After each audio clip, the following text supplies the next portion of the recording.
টি-20 বিশ্বকাপের টিকিট বিক্রি। সারা দেশে এনসিসি ও অগ্রণী ব্যাংকের প্রায় 100টি মানিগ্রাম আউটলেটে দেওয়া হচ্ছে এই টিকিট। টিকিটের জন্য দীর্ঘ সময় অপেক্ষা করেও নিরাশ হতে হয়েছে অনেক দর্শককে।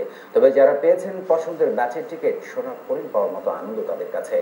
আগামী বছর মার্চে শুরু হবে টি-20 বিশ্বকাপ। আরো জানাচ্ছেন মানিক মাহমুদ। 2011 বিশ্বকাপের পর এবার ঘরের মাঠে হাই স্পিড টি-20 উন্মাদনা। উত্তেজনার কমতি নেই ক্রিকেট প্রেমীদের। লম্বা লাইনে দাঁড়ানো দর্শকদের সিরিয়াল ঠিক করতে দেওয়া হয় টোকেন, তবুও বঞ্চনার শিকার অনেকে।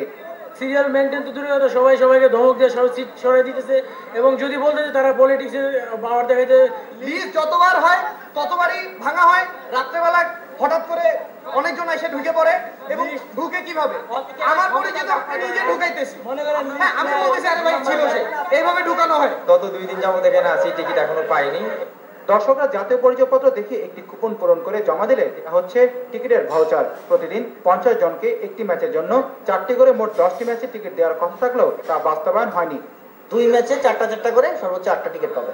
আমাদের এখন এটা হচ্ছে নতুন ডিক্লিয়ারেশন। 5 জনের পরে যদি এখন সোল্ড আউট বলে, তাহলে এটা আমি কিভাবে বিলিভ করবো? আমি তো বিলিভ করতে পারতেছি না। তারপরও যারা ভাউচার পেয়েছেন আনন্দের সীমা নেই তাদের। আমি আমার হাজবেন্ড দেখবো এবং কাউকে গিফট করব। এখন পর্যন্ত ভালো লাগছে, না পাচ্ছি ততক্ষণ পর্যন্ত তো স্বস্তি পাচ্ছি না। 3 দিন থাকার পরে আজকে টিকিট পাইতেছে, অবশ্যই অনেক ভালো লাগতেছে। ইন্ডিয়া পাকিস্তান বাংলাদেশ যার সাথেই পড়ে। দর্শকদের ক্ষোভে বিশৃঙ্খলার আশঙ্কায় উদ্বিগ্ন আইন শৃঙ্খলা বাহিনীও। ব্যাংক কর্তৃপক্ষ জানে না বাংলাদেশের দর্শকরা কতটা টিকিট কিনতে পারবেন।